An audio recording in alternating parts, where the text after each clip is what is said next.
Do you increasingly these days feel like you are more and more of a creative and less whatever it is that you're doing day to day? Well, stay tuned and listen up for 5 ways to reconnect with your inner creativity and your inner child.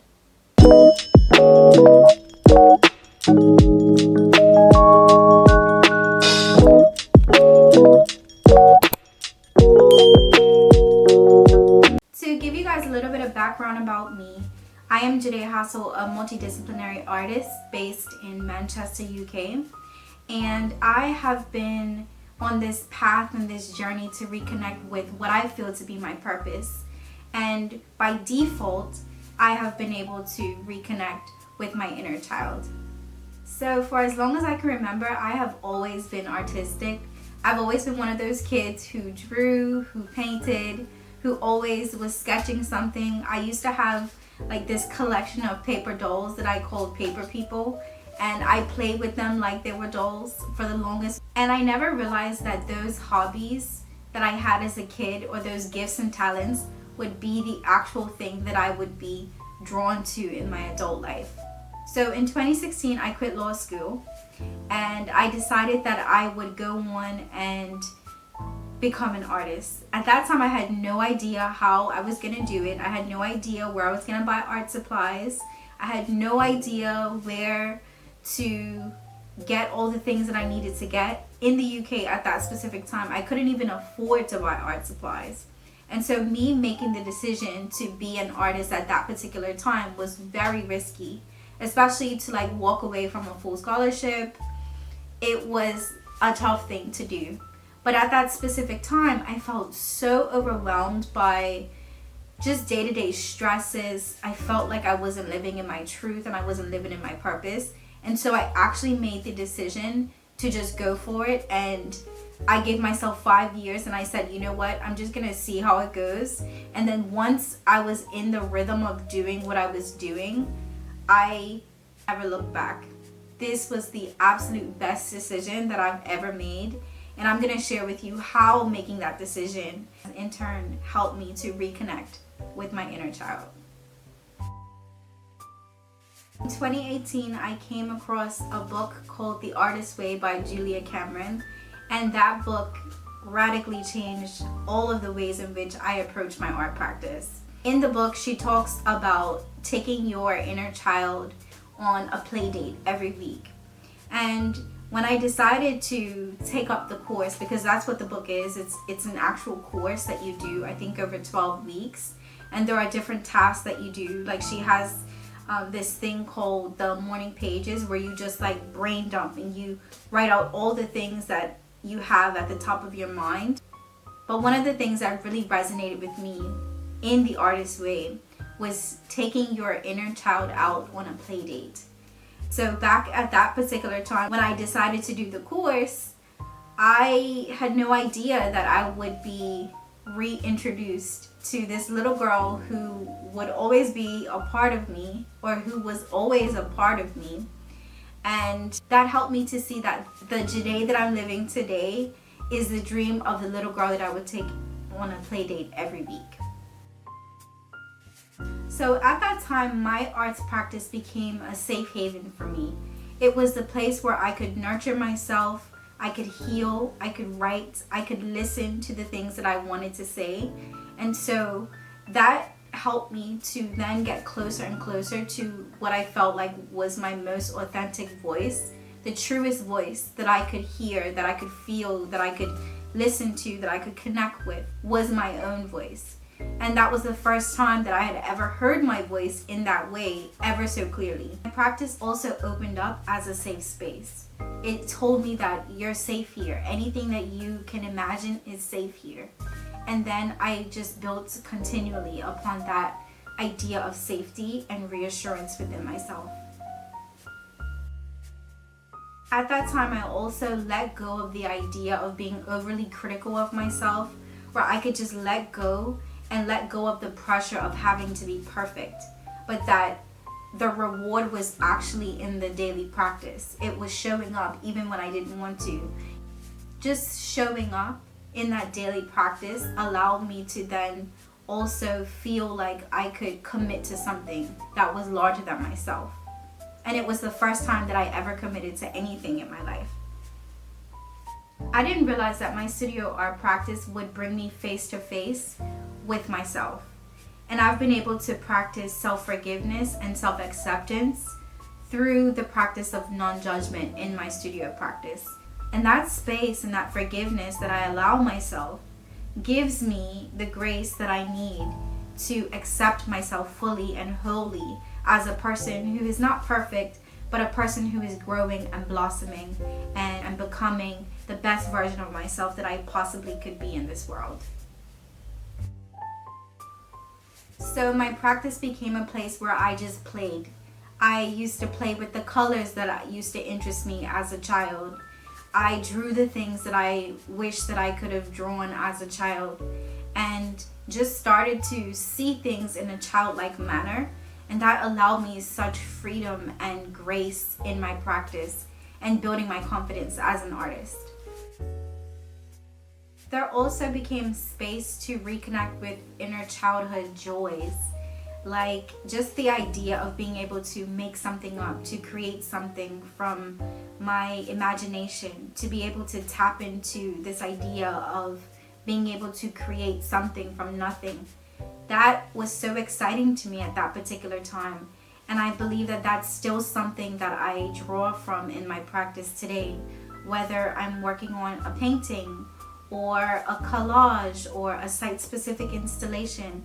I'm really connected with this idea of reimagining something, imagining something from literally nothing. And that openness allows me to express myself more freely and more courageously. Some of the lessons that I actually learned from my daily practice was to start small. So where I started in 2017 making my collages is nowhere near where I am today in my studio art practice. And that's just one of the beautiful things about a practice, is that when you commit to small little increments of 5 minutes daily, 10 minutes daily, 30 minutes daily, it then compounds and it builds into something even more than you could have even imagined. So I think just beginning, just giving yourself permission to begin and to start small is the best place to start. It also taught me about practice and not perfection. Just having the time and the space to be able to fail and make mistakes is such a crucial place to learn, because I think that being overly critical of ourselves, judging our practice, judging the things that we make, it actually comes from a place where we're not feeling connected with ourselves. When kids create, they're not overthinking about anything. They just express themselves in the ways in which they want to. So giving yourself that space allows you to reconnect with your inner child in a way that you would have as a child. Your creativity has freedom and space to breathe, and it allows you to create from a non-judgmental place. So I found that in my practice, I was then able to build upon the skill set that I had initially developed. So once I was able to build one skill, I could then use the knowledge from that skill to build something else. So all of these things become compounding lessons for me to take with me whenever I'm working on something new. And that's how you build new neural pathways and reconnect with the things that interested you as a child. I also use my practice as a way to listen to myself, because a lot of times when you're making art, there are so many things that come up in your mind as you're creating.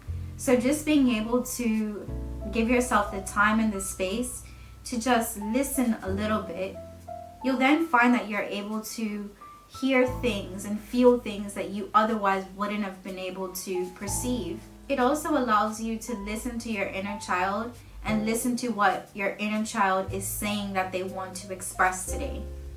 When you are creating, you are connected with the most purest, divine, beautiful, delicious spirit that you have. You are able to dig from within and dig deep. You're able to pull out gems that you otherwise would have had hidden in your life.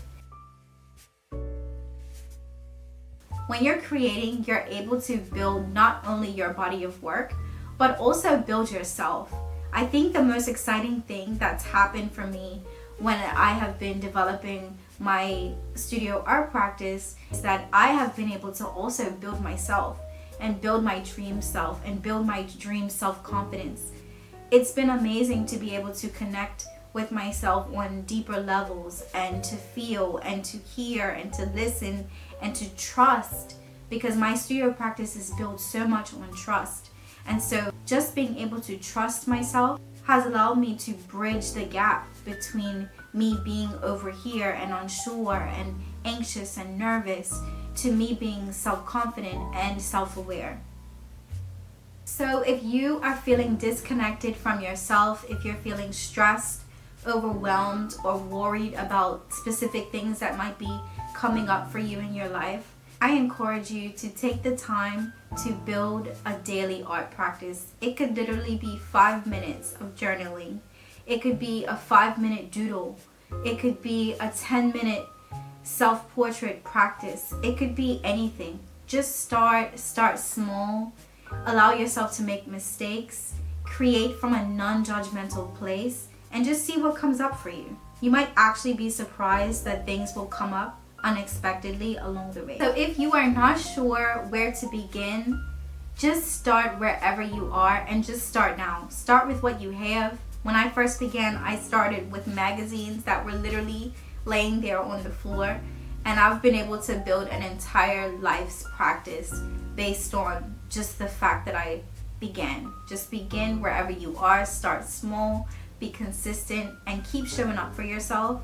I promise your inner child will thank you and be so grateful that you actually took the first step.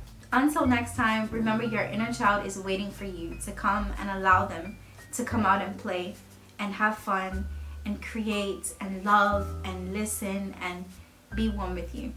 Give yourself some grace, give yourself some space, and give yourself some time to be able to develop and grow and blossom into a wonderful artist that lives within you, and watch how it transforms your life.